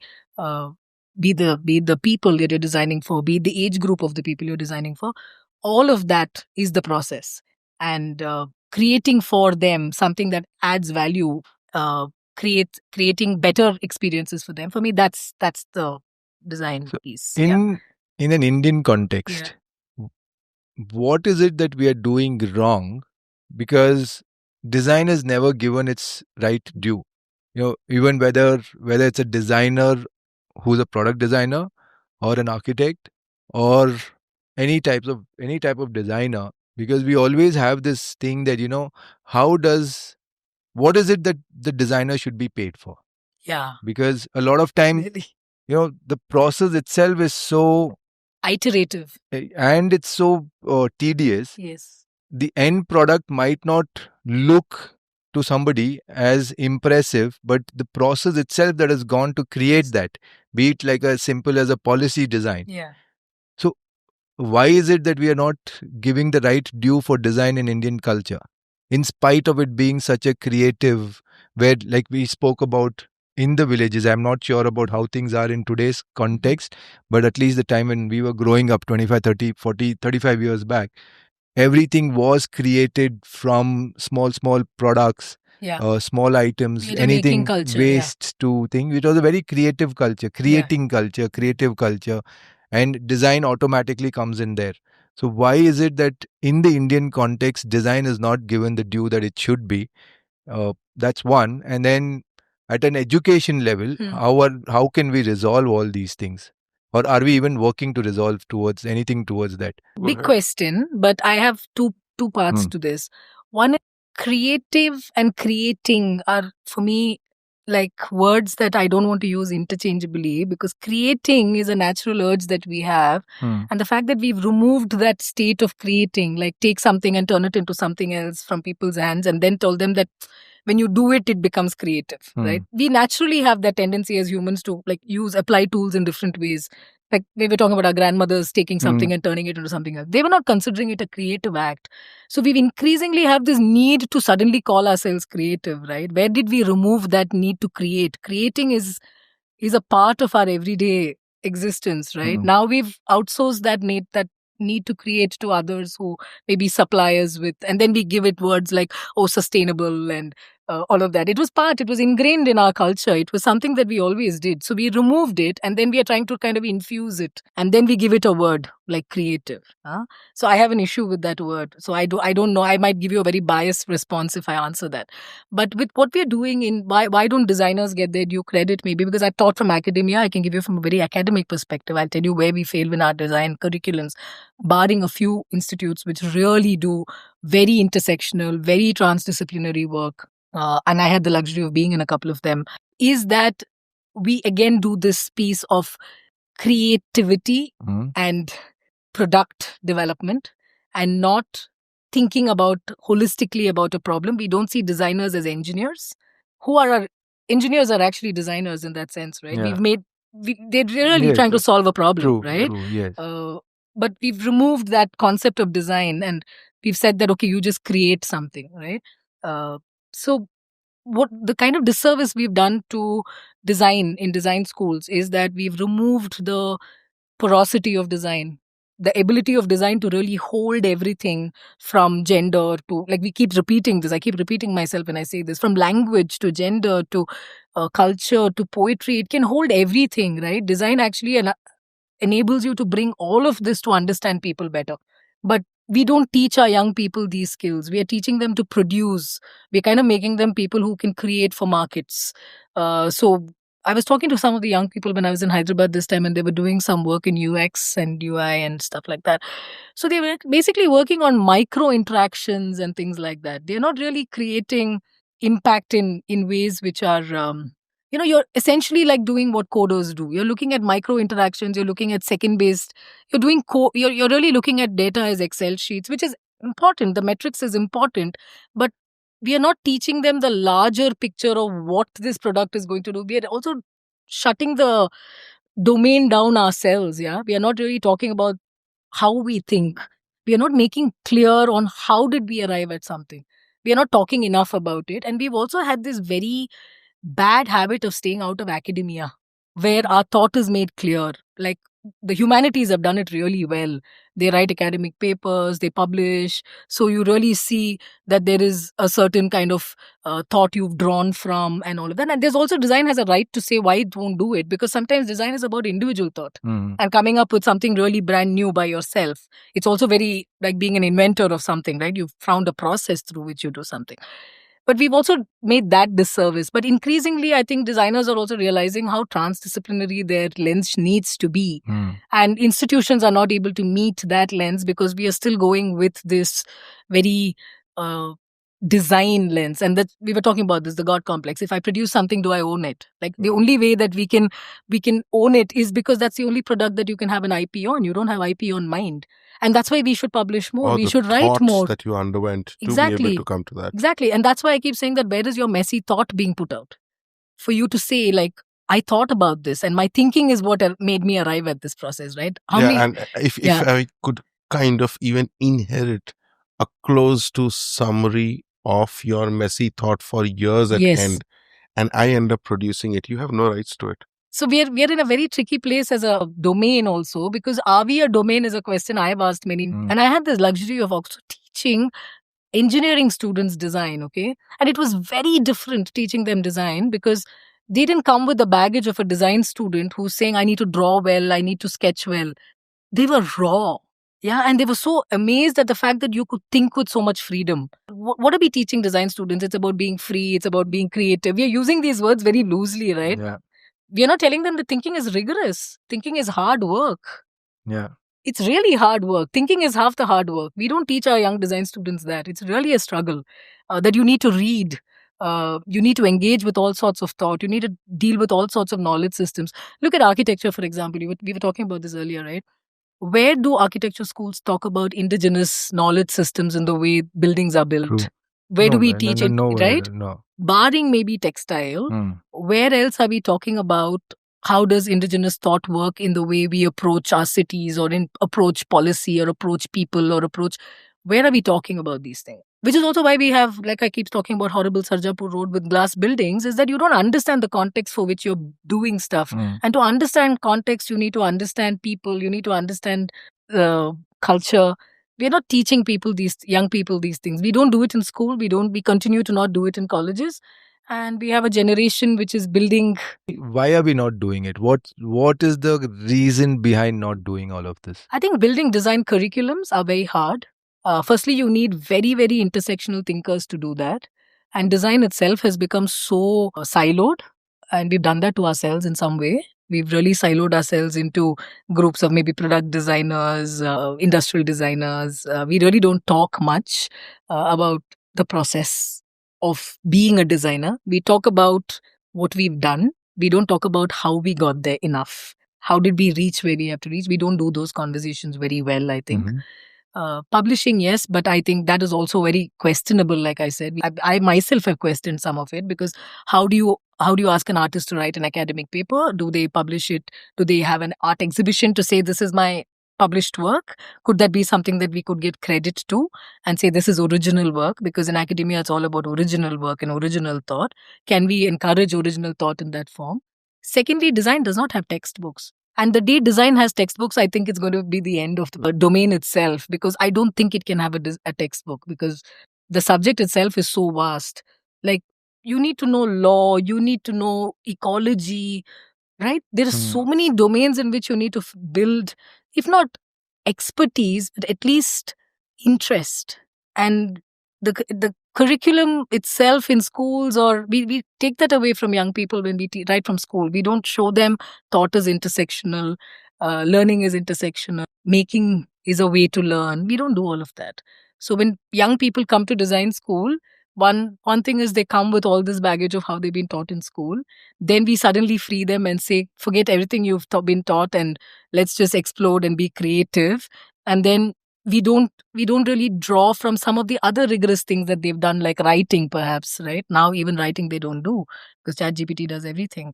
So the only thing I think you can really monetize now is the way you think, and to talk about how you think. And more designers need to be doing that, because if ChatGPT can make images now and turn Ghibli into cartoons, then why do I need a designer to be doing that, right? But how did I think about it? How did I arrive at that narrative, that language, that tonality of that form? I think we really need to talk about the way we think about how we solve. And we do that very, very little. And increasingly, curriculums are also facing this issue. I see a lot of design colleges talking about this. Because what do our design kids land up as in jobs? This is a thought that I have had, and let me know what you think about it. It's coming around from a completely different point of view, which is the context of academics itself. I feel I was brought up, and the suggestions my parents had made, and in the direction, they did not put a leash on me. So I was in some sense free to do whatever I felt like. But there was a context to the orientations and the influences I had that was limiting. Instead of judging it as limiting, let me say that was a context. There were certain influences. There were certain things that were aspiring. There were certain things that were inspiring. And there were a certain set of nudges from parents and alike. People vested in my well-being and my future. That's the closest I can get to people who care for me, genuinely, right? All of these, if I put them in a bucket, I can put them in one bucket, that they all looked at what I would study, which college I would go, what subject I would take as a way of getting myself a job or an occupation. In some sense, I feel that itself trumps the idea of open thought. Even in your story, where your parents were academics, I mean, PhDs for all I care, there's a very small percentage of people in those days that went that far with academia, left-leaning into printing and publishing, and had a colony life, saw making and making was a part of everyday winging life altogether, In spite of that, their first set of suggestions were, pottery leke kya karega? Correct. Right? Why don't you do something solid? Yeah. And then go and try your hands. Do know who's stopping you. Yeah. Yeah. So, there's always time to explore. Yeah. So in some sense, any creative pursuit within the definition of what we felt as creative was more a luxury or an indulgence. That itself also did not allow us original thought. Yes.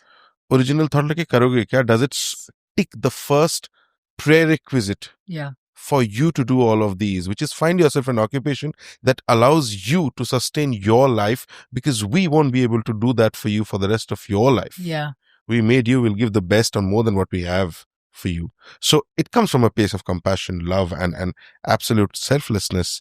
But if that was the framework, then we couldn't have original thought. It needed for us to be a rebel to break out. And that made us different. Yes, I agree with you. And they didn't know better also, to be kinder. I'm not naming them at all. I'm not even calling them out. I'm not calling this any shortcoming of our culture. We were also recovering from a colonial past. Yes. And there was, people looked at jobs ke agar naukri mil gaya, so you continue to do that in spite of there being abuse. Yes. And you stuck to that job for the rest of your life and you retired. And that was, in some sense, a framework of doing things. A very safe, tried and tested framework. There was very limited space to fail. There was very limited space to move and do another trajectory. And I remember my mother being so worried at one part of my career, saying, my God, like you're moving not jobs, you're moving domains. It's freaky, right? Like you give up development, communication, okay, then you move from there to corporate, and then you move from there to solopreneurship, then from there you move to design, and now you're back in corporate. But you really don't see experiences as things you're accumulating and adding to newer versions of you, because somewhere there, I think a frame of thought is also that you can't have many versions of you evolving in time.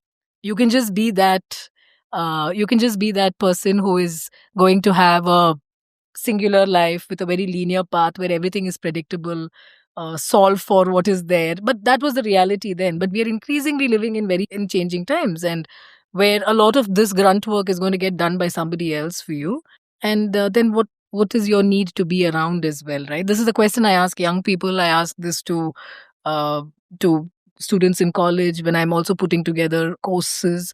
I see when I design my courses with so much openness that I see people struggle with openness because they're always been taught to think in a frame that has been given to them. And they'd come back to you with, can I think like this? Like for me, that's so sad, like asking me, can I think like this? But why aren't you? Right? Even if it is wrong to think like that, even if you don't get the right answers, why do you have to worry about the way you're thinking about something? Because that could be a form of solving a problem. And design allows that, right? It allows you to make so many iterative mistakes. Ideally, yes, it should. Yeah. That's the intent of one of the principal reasons why you would study design. And probably that is one reason for sure that you can't templatize it in a book. Yes, because iteration is such an integral part of how we learn. Like when you were talking about the multiple plans you make or a prototype to a prototype, how many times are you allowed to show your prototype to a client and say, hey, I went through this, right? Because the client's only interested in the final product, right? Okay, I understand there are market forces, all of that. But I'm thinking about this as how do you give people the skill to think? Then how would you teach this differently in a university or in a learning space is to allow for the process to become what you judge and not the outcome itself, because then you're really encouraging iteration, you're encouraging the challenge, you're encouraging the failure, you're encouraging the form not working, and really allowing them to value their own thinking in some sense. We don't allow young people to value the failures that a process could have. And they struggle with it. They really want to get to the final product the quickest as possible because that's really what has been taught. Get there fastest. I have a different point of view to that. I mean, I'm in agreement with what you're saying. My point of view comes from the fact that whatever we do, see, design for us is also an occupation, right? We earn a living and livelihood and also find relevance because of that offering that we have. Yeah. When I say offering, I'm not looking at it as a product or a service. I know. I basically go to society at large and say that, hey, I can design. I'm a designer, right? And they look at me as something to offer to create relevance. That framework is very solidly encapsulated in how can you contribute to an economic context. Yes. Financial relevance. Yeah. Our compensation is connected to that. We feel unfair when we feel that we have created a lot more financial value, but are being compensated unfairly less. Right? Now, if there's a financial context, that puts a limitation to what or how far or how long can process continue. Because if a process is not able to quantify outcome, which allows a certain financial framework to piggyback on it and grow, and in some sense recreate the opportunity for the same kind of an exercise, then it's considered a dead end. Right? So in my design research, let's say I got a research-based project it comes at a certain cost. So that's the cost of the project. It comes at a certain time. If the outcome of it is not something that economics can use further, then I have lost my relevance beyond that. That doesn't make me a non-designer or a failure. No, I hear you. But Bashup, to add to what you're saying, look at how we've reduced, like what kind of jobs do young designers do in organizations, okay? You either work for design firms. Now, for me, I am a designer because I think thinking could be an act of design to intervene and solution for varied contexts, yeah? But when you send a young person out from a college to a design space, they mostly go into design-oriented jobs. Yeah, these are all service-related kind of jobs, which are not really tied to matrices or numbers, because you're not really talking about how a certain campaign, other than in advertising, perhaps, how a certain campaign is actually adding value to an organization in some way, or how are you understanding people in a certain sense. You're not really training people to show value that they're adding to an organization. You're telling them to work within that thin line of do your job and move forward because your end goal is only this much. You're not showing them the larger picture of where they're adding value either. Organizations don't do that. No, so which is probably why if you look at a certain context of designers coming out, becoming relevant in organizations, there comes a point of time wherein they peak. And if they have not made a switch to a so-called business role, then they tank there. Correct. Basically, beyond that, they find loss of relevance within that org. And I'm talking from a very corporate space that I'm in now. Sure. All organizations have tie-ups with large MBA schools, they know the cream of the MBA schools get hired. But design schools don't tie up with any of these organizations to say that, hey, my design student will add value to your culture or your space or will add value to your organization. Why don't we do that? Why don't designers think that we can spread our context beyond maybe design brand boutiques and things like that, boutique stores which create value? We are not making inroads into the larger system because we've always been the outliers. We don't work in structured spaces in a way. It's a real challenge. And when I was talking in Hyderabad, this is also another piece that came to me, that we don't tie up with all. Is there a lack of bridge between design and business in some sense, design thinking especially, because in some sense, if design is a service or design is the act of creating a quantifiable product, if both of these are quantifiable, right? If it doesn't get into business, then it is in the domains of research, right? And it at best get grants. You see, there is money kept aside to say that do what you have to do and see whether you can create value and try to. Whereas he, as a designer, has to run a business. I, as a designer, have to see in what efficiency do I indulge in design for my business to run. Even when I was working in a context, there was a framework in which I worked wherein my salary had to make sense, or else in the very next day I would get a pink slip. Right? Even prior to that, I changed multiple roles within an organization which was sensitive, and at the heart of it was design. Right? There was a framework I had to be relevant in. So you see, in some sense, what I'm saying is what you are doing needs to step out of the usual business cycle, create a certain financial framework and an expectation framework, and a person needs to create impact out of that to pass it back to the overall and say that it's adding value to the system in some way. But I don't see product designers or UX, or when you have a product as an end goal, I don't see this as a challenge. But when you put design as a very esoteric, thought-based space, it is a struggle to explain. Like, it took us so long to really decode what I do, right? Yeah. It's really a sense of where do I come from, what do I do, what adds value to the space what value do I add to a space. All of these are things I need to explain to a space. And it's not easily understood. Because right? I think economics demands a crisp definition of value. Yes. If you can't But do you think that, designers today are not? Do you guys, like, you guys work? You have an organization. You work as a consultant. Do you see the struggle still at a design? Yeah, absolutely. If I can't, what is a pitch? In some sense, it is me telling the other person how I bring value to him for him to hire me. Did they teach you that in design school? You guys went to design school. They didn't teach you that. I'm bringing it in life to figure that out still. I have a series of questions to ask. I think, considering the time, I'll just quickly ask. If you have anything else to ask, then I'll... No, this is a conversation going on. You can definitely go ahead. Just a few, maybe 5-6 questions that are running in my head. Sure. Right. In context to design and design teaching and the culture in Indian context, to begin with, what, according to you, because you've been associated with teaching, is there something wrong that we are doing in an Indian context at an education level when it comes to design teaching? Be it school, be it college, be it in a specific design teaching school like NID, NIFT, all of that. Is there something that we are doing culturally wrong?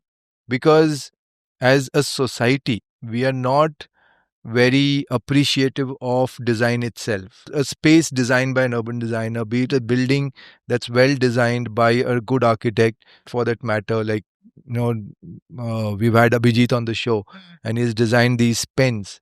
But not everybody looks at the design of the pen. Because I know Abhijit has designed the pen, every time I see that, I connect back with him. But for a layman, it's another pen. Are we doing something wrong in our design education system, or in this education system itself, be it a normal education or be it a design specific education? I think world over, we are not doing right with education in many ways. Okay, the COVID taught us that it was not just India. Okay. So I don't want to make an India example. I think in know India that our realities are so different, because, like Bashop said, we have so many more people vying for similar jobs, and our realities are also based on the context of what we think is success. That's cultural. That's a belief system. What is success in a certain context is very different from maybe a context in the West, where leisure is more important, balance is more important, life skills are more important. In India, we don't have that luxury.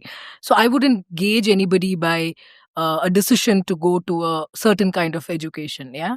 So but are we doing everything right? No. Centralized textbooks which are non-contextual, telling us that this is how you learn things, are problematic in the way people learn. pedagogy which tells you that the teacher has all power and will tell you if you've learned or not learned doesn't matter is again a problem, right? And COVID taught us that again. When online classes happened, young people today go and learn on YouTube. They learn wherever they want to. It also democratized learning. Yeah, it taught you that you can learn anywhere. For me, that's a big act of democracy. The fact that you can learn if you want to. All you need is me teaching you how to learn. If I could teach you how to learn, I think you're fairly okay. Because to be learning, what do you need? You need curiosity. You need a certain set of tools. You need a certain engaging environment, and you need to be rolling with wanting to know more. You need to have the urge to know more. So that has been handled. Again, it's taught us that learning need not have a singular power source, right? And that's when I said that we need to start thinking about teaching or learning as a product, because when you do product, then you're consistently trying to beat this God complex sort of space, right? You have to get to the end user in some way. The God complex is not going to do that. So we don't apply that to the learning space. The other part is in design schools. I wouldn't really fault. I've not been to an NID, but I met fantastic people from NID. I've met fantastic people from really, really very talented people from all these spaces. But also remember the time that these institutions were put in place. They were put in place at a time that India needed a certain kind of thought. It needed a certain kind of reinfusing of what was removed of us. The making culture, the culture of creating, the culture of engaging with a space with empathy and re-establishing your roots, but also trying to say that we are modern. So we will draw from other cultures and say that we are designers and we are modern. So we were really trying to do what was relevant politically and sociologically at that point. So we don't fault them. But what is problematic is that our curriculums don't change. Right now, I think design schools are all asking these questions. They're asking, are we relevant today? How can design really be the glue that holds many domains together? How can we really embrace our transdisciplinarity? How can our design curriculum teach statistics to design students, because they need metrics? They need to understand numbers. They need to understand how to pitch. They need to understand how to design for varied kind of clients. So these conversations are happening. But again, these are large scale change projects, right? They don't just happen just like that. It requires so many layers of policy to be changed, people's attitudes to be changed. And if you're already an underdog in the system as a domain, and even before you've shined, thankfully we shined a little bit because the corporates thought design thinking was fantastic, and it was so linear and simple for them to understand, and you could box everything and say, this is empathy, this is this, and then like they cracked it, right? So that's where we got our little show of pride. And now that's gone, because in some sense you really need to reinvent yourself as a domain. I think we're poised at a very nice time. We're asking very tough questions on what does it mean to be designers? What does it mean to add value to systems?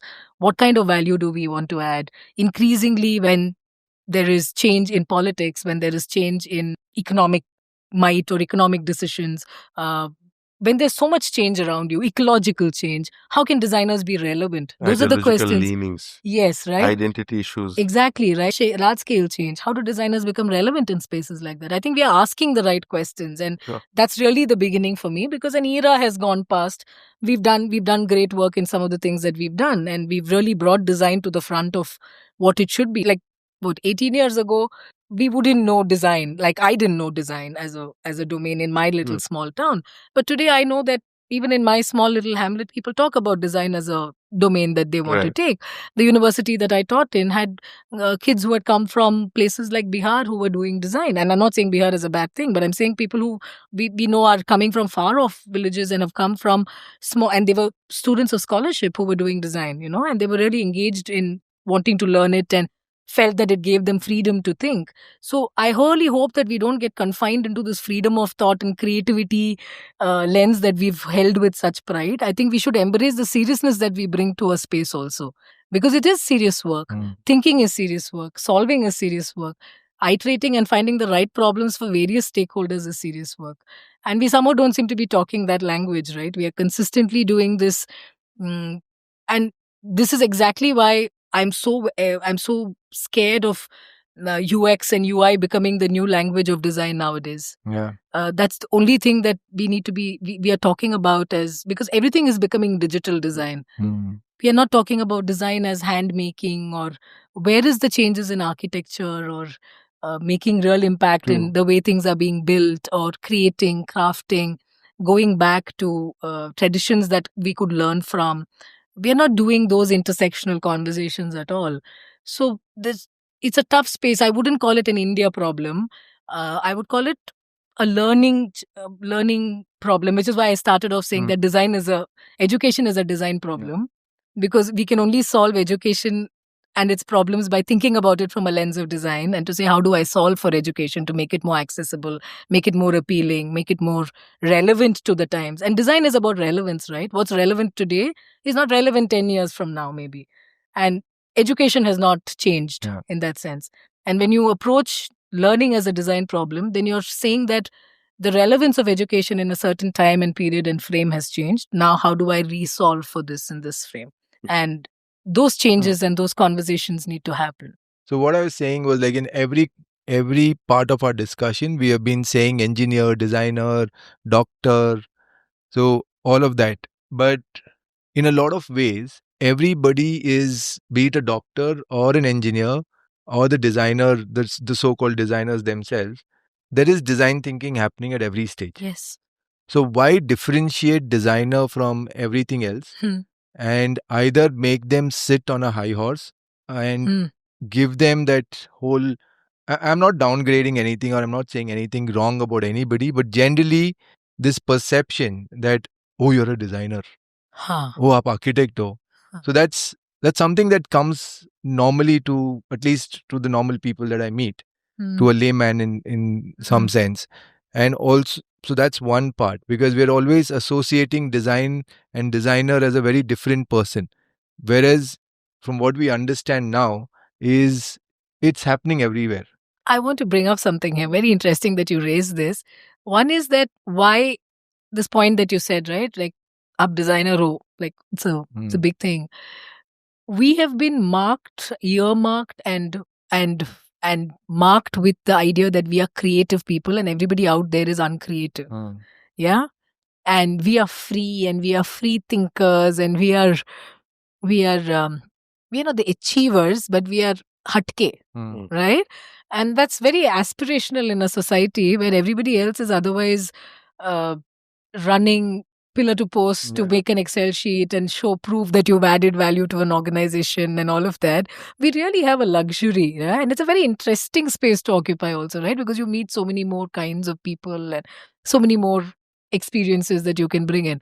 So that's quite fascinating, and you're really kicked by it in the early years, but then later you realize that, boss, I mean, that's not my only identity. My only identity is not an identity of a creative, free person. I have my challenges of, other challenges. I also bring thought to the table, which is unique and different. That's one piece. You also spoke about the doctor and things. So when I was teaching this course at my institute, I actually brought a neurosurgeon and a sportsman for a conversation with my students to talk about how do they approach a problem and how is it different from a designer. A neurosurgeon is a designer, okay? He's really stitching together. It's craft. What he's doing is craft with the human body, yeah? In the brain. In the brain, okay? The margin of error is near zero, right? A sportsman who's endured to reach and to consistently keep his energy of sport, that same level of energy till the end. It's like an artist to have the same passion till you end a project. So what's really different? One is that, again, I'm going back to this piece that why do we remove creativity from people and then infuse it in the form of a dimension for a certain domain of work or a certain identity of a designer, or architects are creative or engineers are not creative or doctors are not creative. Exactly, I think what I was trying to say. So creativity is really the act of engaging with something with beauty, right? You're doing it in an enjoyable and beautiful manner. That's what makes something creative, right? Yeah. And every act can be an act of beauty too. It could be something like setting up your house, to how you run yourself in a relationship, to how you raise a child, to how you put up a painting in your house. So we've removed aesthetic from and beauty from everything else in life and reduced it to a few parts of ourselves, like the way we dress or the way we keep our home, or, we've removed it. We've made it not a part of our everyday experience. And that's really what changed for the Indian continent after years of colonialism. All these items that we use now as art and whatever were things that we were using in our everyday lives. They really, we actually embraced beauty a lot more. Beauty was our everyday language. It didn't become a Varli painting on your in your dining hall, or it was on the walls of your house. People lived like that, right? So we removed it and then we infuse it in the form of architecture or design or whatever. So I think the larger conversation is, how do we make aesthetic, beauty, accessibility and all of that part of our everyday living, and how can we teach people to do that? Yeah. And not make creativity some far reaching goal that, yeah, sometimes you would be less creative than I am on a certain day and I would be less creative than you on a certain day. But what really is creativity? How do you define it? Is it about how you go and solve for a problem and really find good solutions to solve that problem? I mean, a neurosurgeon does it every day of his life. Yeah. And he does it creatively. Like, he was showing us a video of his surgery and he's telling us that, yeah, this one has a lot more blood. And we're like, okay, we can only see blood, so we don't know what's a lot more. And these are really minute little parts of your brain that he's operating on. And he says, so at this point, I had to do this to solve this problem. Isn't he thinking like a designer? Yeah. So how do we define design? And increasingly, how should we define it as we go forward? Do we define it as a space of a clique of people who are creative and who are thoda hatke? Do we want to be that, or do we want to increasingly become these people who fit into other parts of the system and solve for it and better and add more value to that space? That's really where design is poised today, according to me. Also, in a general context, design is like luxury. Yeah. It's for the rich. Yes. For anybody who can afford. It's not for the general public. And that's the perception that all of us have. That, okay, you get a fashion designer to design your clothes if you can afford it. You get a jewelry designer to design specific jewelry for you if you can afford it. You get an architect to design your house or the space if you can afford it. But what about the general public? So why is it not inherent in our day-to-day functioning?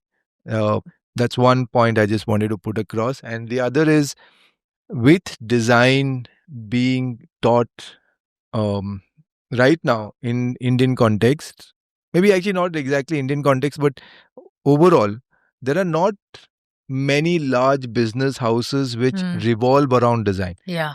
IDEO is one of them. Yes. Probably one of the biggest. There are a few more. In architectural context, there are quite a lot of large office business houses overseas. In Indian context, there are not as many. And a multidisciplinary design business doesn't really exist at least in an Indian context. Yeah. So why is the lack of this existing here? I think designers themselves need to go and start now occupying different spaces, different industries. We need to make that move. We need to go into different spaces and say, hey, I can add value to these spaces, right? I work as a designer in a HR function. I would have never thought that that's where I would be. But what is design essentially? It's about people. It's about experiences. It's about building better relationships for them with each other or with a product, right? So I'm actually in the right space. The minute I come to terms with that as a designer, and I'm saying that my design space has moved from that to from designing, maybe learning alone, to something that is maybe a little more esoteric, but maybe culture, maybe, varied other parts. That openness to say that, hey, design is porous and I have the confidence comes from the various other pieces I've been able to engage with.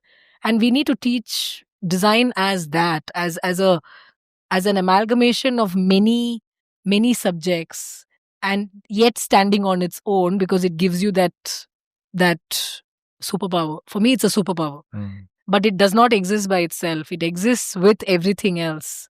It exists with form. It exists with structure. It exists with aesthetic. What a fantastic superpower to have, really. True. In fact, just while we were talking to Smriti, I had written down, why don't we have a superhero of design? Yeah. Yeah, and who would that be? Like, and also let me add one more piece, right? Like, when we say that design has been removed from our lives, Look at how quickly we call something that is an easy fix as a jugaad. It's so derogatory, according to me. Actually, it's such a derogatory word, and we take such pride in somebody has solved a problem and he's really thought of it as that's the simplest resource he had to solve it. Why does it become a jugaad, and why does it become a culture of jugaad in our life? And it's permeated all conversations, right? For me, that's the highest form of problem solving in some form. Yes. In the sense that it's so contextual, it is so immediate, and it is so functional. In the general perception, our thinking is that if you have not derived from step A to B to C to D to arrive at this, and you see a problem and suddenly you have a solution, they term it as jugaad. It's not about the way you've thought about it, right? Again, it's not the quickness with which you've thought about it or the mind you've applied to it. So design becomes that aesthetic form rather than, hey, how did I really approach this in a very functional manner at some point maybe? Why can't it even be that? Why does it have to be high art in some? Yes, it has space for that too. There is space for that as well. But there should be space for everyday actions. That's when design becomes accessible. Yeah, and it's so saddening that, I mean, we are able to resolve a problem that much faster than anybody else, but we give it a term as jugaad. Yes. So, whereas we should be celebrating that we are able to resolve a problem much faster. Using materials that is easily available, immediately available, which is it's also a very political act, according to me. Jugaad for me is a very political act. It's saying that, hey, I don't need to go to some service center to resolve this. I will do it my way. And I will still get something to work. I personally feel that it's a little bit of an Indian baggage. I would go to the extent of saying it's a little bit of a colonial baggage. It is. Because I'll give you an example that we keep on coming across, and I don't know at what time it happened, where, there's this example as to, it's a comparison between American design approach or problem solving approach and the Japanese problem is where this example comes up. I don't know the truth behind it. So basically, when soap packaging was happening and,